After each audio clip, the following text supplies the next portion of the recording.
여러분 지금 세월을 아끼고 계세요? 무슨 기준으로 그렇게 살고 계세요? 다 살고 은퇴할 때쯤 돼갖고 내가 세월을 잘못 살았네 이러시면 안 되잖아요. 그럼 어떻게 해야 된다고요? 주의 뜻을 분별해야 돼요. 이게 옳은 건가? 지난주 말씀을 다시 상기합니다. 매 예배 때마다 그걸 점검하셔야 돼요. 그래서 매듭짓기예요. 이번 한 주간 내가 커튼드 에너지를 쏟고 살지 않았나? 술, 담배가 한국 교회에서 금지 사항이 아니라도 저는 안 합니다. 안 할 것 같아요. 왜 이 거룩한 몸에다가 그 악한 연기를 내가 뿜어 넣어가지고 내 수명을 단축하느냐고요. 그 세월을 아끼는 게 아니에요. 술? 저 안 합니다. 해본 적 없습니다. 그거 이제 다음 달에 총회에서 이제 목사님들은 술 마셔도 된다 그러지 안 할 거예요. 왜 그게 옳고 그름이 아니라 그런데 왜 내가 그 아까운 시간을 허비하느냐는 거 아닙니까? 세월을 아끼셔야 돼요. 그래서 항상 하나님 앞에 지도를 받고 하나님이 이끄시는 대로. 그런가 하면은 에베소서 4장 14절입니다. 이는 우리가 이제부터 어린아이가 되지 아니하여 사람의 속임수와 간사한 유혹에 빠져 온갖 교훈의 풍조에 밀려 어떻게 한다고요? 요동하지 않게 하려 함이라. 누가 성숙하냐고요? 요동하지 않는 사람이에요. 누가 미숙한 어린애 같냐고요? 맨날 세상 기웃거리다가 이 말에 속고 저 말에 속고 여기에 기웃 저기에 기웃. 그거는 미숙한 어린아이예요. 항상 우리가 하나님 앞에서 시대를 분별하고 하나님께 뜻을 구하고 하나님 영적인 분별력을 주시기 원합니다. 그래서 우리는요 사도 바울처럼 서로를 위해 기도해야 돼요. 골로새서 1장 9절 이로써 우리도 듣던 날부터 너희를 위하여 기도하기를 그치지 아니하고 구하노니 너희로 하여금 모든 신령한 지혜와 총명에 하나님의 뜻을 아는 것으로 채우게 하시고. 아시겠습니까? 여러분이 갖고 있는 지혜, 여러분이 갖고 있는 총명, 여러분이 갖고 있는 그 지식에다가 뭘 덧붙인다고요? 하나님의 뜻을 아는 것으로 분별력으로 채워야 그게 참 지혜가 되는 거예요. 여러분 여기서 한 가지 제가 또 다시 질문합니다. 요수아가 유혹에 왜 넘어갔습니까?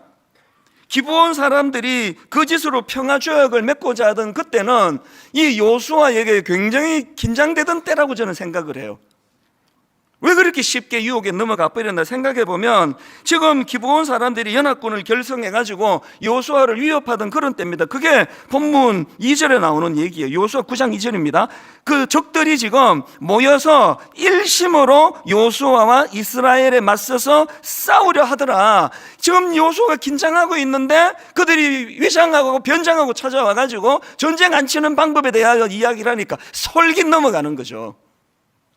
유혹은 항상 이런 식으로 다가와요. 편하게 가는 길. 모든 사람들이 은행 이자 1%, 2% 그것밖에 안 되는데 지금 뭔지는 얼마나 되는지 모르겠지만 근데 우리를 속이는 사기꾼들은 20%를 준다는 거예요. 30%를 준다는 거예요. 편한 길. 항상 지금 경제적으로 쫓기는 분들에게 사기꾼은 접근하는 거 아닙니까? 그래서 악한 거죠. 너무너무 지금 여유가 없어서 속이 다 타들어가는데 이자를 20% 주겠다, 30%를 주겠다. 그래서 막 돈 다 끌어모아가지고 그렇게 하는 거. 이게 속임수에 넘어가는 사람들의 모습입니다. 유혹은 항상 이런 식이에요. 예수님은 하는 유혹도 마찬가지 아닙니까? 마귀가 예수님을 유혹할 때 제일 먼저 던졌던 유혹이 마태복음 4장 3절이에요. 시험하는 자가 예수께 나와서 이르되 내가 만일 하나님의 아들이거든 명하여 이 돌들로 떡덩이가 되게 하라. 이게 주님에게 얼마나 욕이 난가 하면은 이게 어떤 상황인지 여러분 아시잖아요. 바로 앞에 1절 2절을 보십시오. 그때에 예수께서 성령에게 이끌려 마귀에게 시험을 받으러 광야로 가사 40일을 밤낮으로 금식하신 후에 줄이신지라. 항상 공격보다 유혹이 더 무서운 거예요. 예수님은 그 유혹을 이겨내셨고요, 요수아는 그 유혹에 넘어져 버렸습니다. 왜요? 이분은 하나님이시고 이 사람은 인간이기 때문이에요. 그래서 여러분 아무리 노력을 해도 분별력은 우리 안에 없습니다. 이거를 기억하셔야 돼요. 세상의 유혹 시험이 내게 몰려올 때에 나의 힘으로 그것들 모두 이길 수 없네. 이 찬양은요 이 한 줄에 액센트가 다 있습니다. 이것만 하시면 돼요. 세상의 유혹이 내게 몰려올 때 내 힘으로 이거 이길 수 없다. 이게 가장 강력한 전제예요. 제가 지금까지 많은 유혹이 있었지만 결정적으로 넘어가지 않을 수 있었던 건 이 전제를 제가 알았기 때문이에요. 유혹을 이길 수 있는 힘이 제게 없습니다. 그래서 3절에 보면은요, 다 정리를 해줍니다. 주위를 둘러보면 아무도 없는 듯 믿음의 눈을 들면 보이는 분 계시네. 지금도 내 안에서 역사하고 계시는 사망과 어둠의 권세 물리치신 예수 그리스도. 그래서 이 찬양이 계속 반복하는 후렴이 이렇습니다. 주님을 찬양, 손을 들고 찬양. 그 다음 가사를 보세요. 전쟁은 나에게 속한 것 아니니. 주를 찬양, 손을 들고 찬양. 전쟁은 하나님께 속한 것이니. 이거를 인정하는 게 분별력을, 우리가 그때그때마다 주시는 분별력을 누릴 수 있는 결정적인 비결이에요. 뭐 저도 좀 똑똑하고 여러분은 저보다 더 똑똑하고 그래서 뭐 보이스피싱? 아이 그거 뭐 아예 그 어리숙한 사람이나 당하지 이렇게 생각하시죠? 제가 아는 분이요, 굉장히 지혜로운, 뭐 어수룩한 분이 아니에요. 이렇게 말하는 것보다 더 지혜로운 분이에요. 근데 이분이 보이스피싱으로 3억 원을 뜯겼어요. 굉장히 똑똑하고 지혜롭고 대처 다 했고요, 요소마다 다 했고, 뭐 경찰에도 확인하고 검찰에 뭐 다 했어요. 그 꼭대기 위에 올라가 있는 거예요. 그 꼭대기 위에. 그래서 저처럼 어리버리한 사람은 거의 잘 안 당해요. 그런 게 오면은 간이 덜컹대고 큰일 났는데 어떻게 해야 돼? 막 다 묻고 막 그래갖고 저는 이런 데 한 번도 넘어간 적이 없습니다. 여러분, 세상의 유혹 시험이 내게 몰려올 때 나의 힘으로 그것들 이길 수 없다. 이 전제가 여러분 안에 자리 잡고 있다면 하나님께 뭘 구해야 될까요? 분별력을 구하는 거죠. 분별력. 이게 첫 번째고요. 두 번째로 오늘 본문에서 그 여호수아가 가진 어리석음, 우리가 그런 어리석음을 범하지 않기 위해 해야 되는 두 번째 제안이 있는데요, 하나님께 여쭙기예요. 하나님께 여쭙기. 모차르트가 왜 그 음악 많이 한 그 사람에게는 수업료 2배 내라, 왜 그렇게 했냐고요? 자신 있는 사람은 안 물어요. 지 필요한 것만 묻는 거죠. 아, 이건 됐고요, 이거 내가 잘하니까 이건 어떻게 하는지 가르쳐 주세요. 우리가 그런 사람 아닙니까? 제가 오늘 본문을 묵상하다가 굉장히 흥미로운 그 두 대조가 본문에 있다는 걸 알게 됐는데요. 자, 여호수아 9장 8절을 보세요. 그들이 여호수아에게 이르되 우리는 당신의 종들이니이다 하매 여호수아가 그들에게 묻대요. 사람에게 물었습니다. 그 다음 14절에 보니까요, 무리가 그들의 양식을 취하고는 어떻게 할지를 여호와께 묻지 아니하고 해요. 사람에게는 묻고 하나님께는 묻지 아니하고. 이게 여호수아가 넘어지게 된 핵심 원인입니다. 사람에게 묻고 하나님께 묻지 아니하고. 구약의 그 사울도 마찬가지 아닙니까? 그가 얼마나 순수했던 청년인지 모릅니다. 사울 왕이. 그랬던 그가 나중에 교만해서 망해버렸는데요. 그 역대상 10장에 보면은 사울 왕의 죽음을 상세하게 거기다 기록을 해요. 그리고 맨 마지막에 그가 왜 망했는지에 대한 분석을 두 가지로 하는 걸 제가 봤는데요. 역대상 10장 13절을 보십시오. 사울이 죽은 것은 여호와께 범죄하였기 때문이라. 그 범죄가 두 종류입니다. 첫 번째가 뭐냐? 그가 여호와의 말씀을 지키지 아니하고예요. 그래서 이제 신접한 자에게 가르치기를 청하는 어리석음을 범했고요. 그다음 두 번째로 그가 범한 죄가 뭐냐? 14절, 여호와께 묻지 아니하였으므로예요. 이게 죄래요. 어떻게 그렇게 순수했던 청년이 이렇게 몰락해 버렸나? 범죄로 그렇대요. 묻지 않는 거. 다윗도 마찬가지 아닙니까? 다윗은 늘 여쭙는 게 그 사람의 그 트레이드 마크잖아요. 한번 보세요. 사무엘상 23장 2절. 이에 다윗이 여호와께 묻자와 이르되, 그 다음 4절. 다윗이 여호와께 다시 묻자온데, 사무엘상 2장 1절. 그 후에 다윗이 여호와께 여쭈어 아뢰되, 내가 유다 한 성읍으로 올라가리이다. 여호와께서 이르시되 올라가라. 또 다윗이 아뢰되 어디로 가리이까? 그래서 다윗은요 늘 여쭙고 또 여쭙던 인물이에요. 그래서 다윗이 우리에게 너무나 좋은 공식을 하나 만들어줬습니다. 다윗은요 이 공식이요, 묻고 듣고 순종하기. 이게 참 마음에서 울림이 있는 공식이에요. 묻고 듣고 순종하기. 이랬던 다윗인데요, 놀랍게도 제가 앞에서 말씀드렸던 목욕하는 여자를 보고 옥상을 어실렁거리고 멀리서 목욕하는데 심이 아름답다. 그건요, 그 여자가 이렇게 육신으로 이게 뭐 뚱뚱하네, 홀쭉하네, 뭐 몸매가 좋네, 이게 아니에요. 마음에서 이미 그 안에서 욕구가 일어난 거예요. 그 인생의 오점을 남기게 만드는 절체절명의 위기의 상황에서 그렇게 묻기를 잘하던 다윗이 묻지 않습니다. 자, 이건 이제 결정해요. 저 여자 수소문해서 데려와라. 이게 제가 그 대학교 다닐 때 떠돌던 조크인데요. 이게 진짜 한 90%는 다 아실 텐데, 그리고 또 막 이제 여성의 외모를 갖고 하는 조크라서 이거를 안 써야 되겠다 생각했는데, 제가 이거를 써야 되는 이유가 이제 그 다음 설명 때문이에요. 그거를 이제 제가 읽은 그 유머는 이제 신부님을 갖고 이제 신부님이 그 수녀 두 분과 이제 택시를 탔습니다.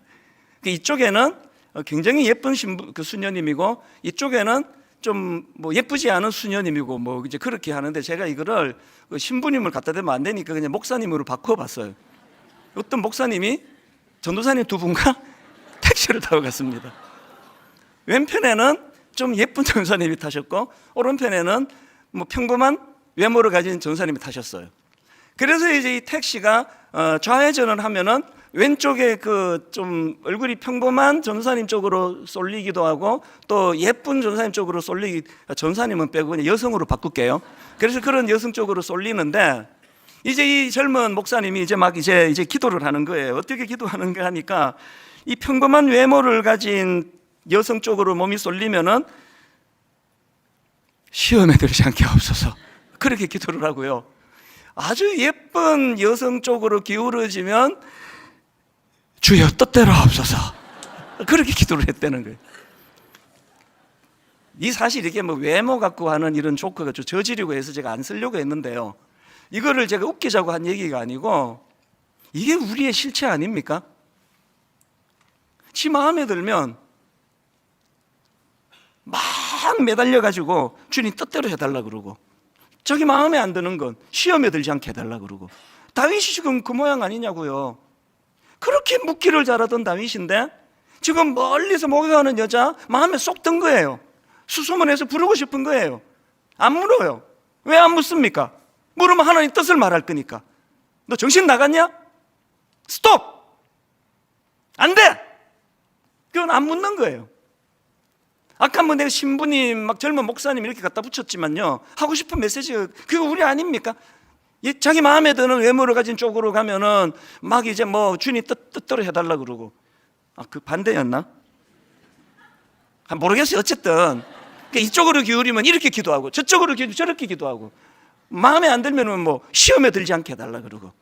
우리의 신앙이 묻지 않는 것도 문제고, 묻는 것도 지 맘대로 묻는 거죠. 묻고 싶은 것만 묻는 거죠. 막을 것 같은 건 안 묻잖아요.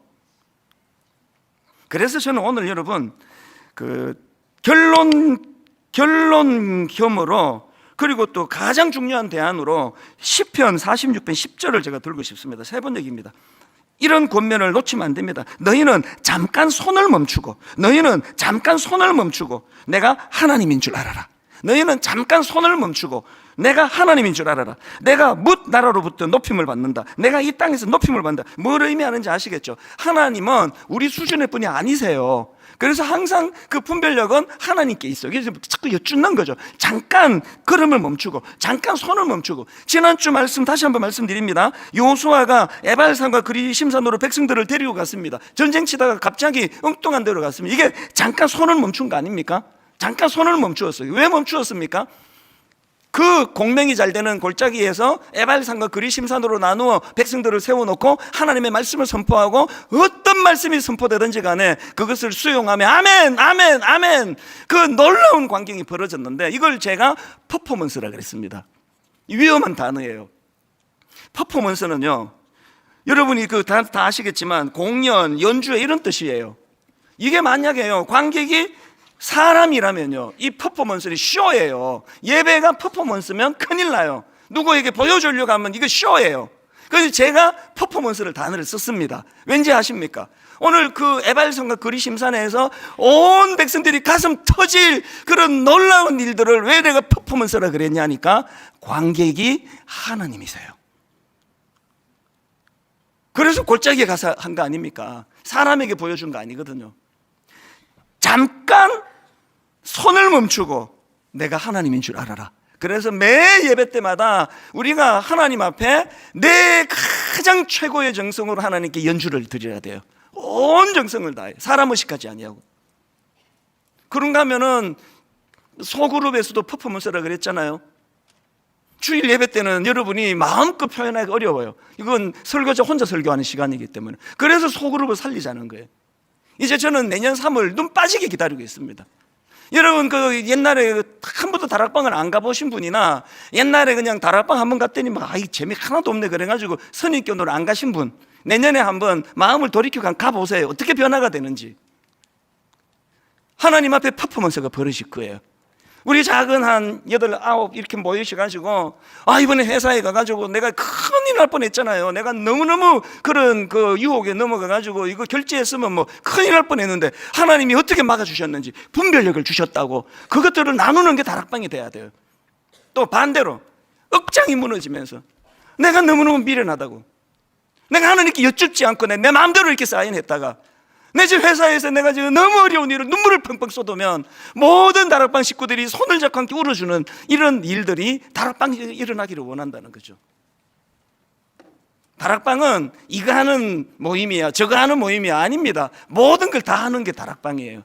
서로 사랑하고 서로 격려하고 서로 축복하고. 그런데 누구 앞에서? 하나님 앞에서예요. 그래서 이 다락방에서의 모든 손짓, 발짓, 몸짓, 우리의 언어 전부가 하나님께 드려지는 퍼포먼스가 돼야 돼요. 내년에 분당 우리 교회 예배가 하나님께 드려지는 너무나 조화로운 연주가 되기를 원합니다. 그리고 그 하나님 주시는 힘으로 하기 원합니다. 십자가 지신 예수 그리스도, 우리에게 이 놀라운 연주자의 길로 이끌어 가시기 위하여 십자가를 지신 예수 그리스도. 결론을 저는 이 말씀으로 맺기 원합니다.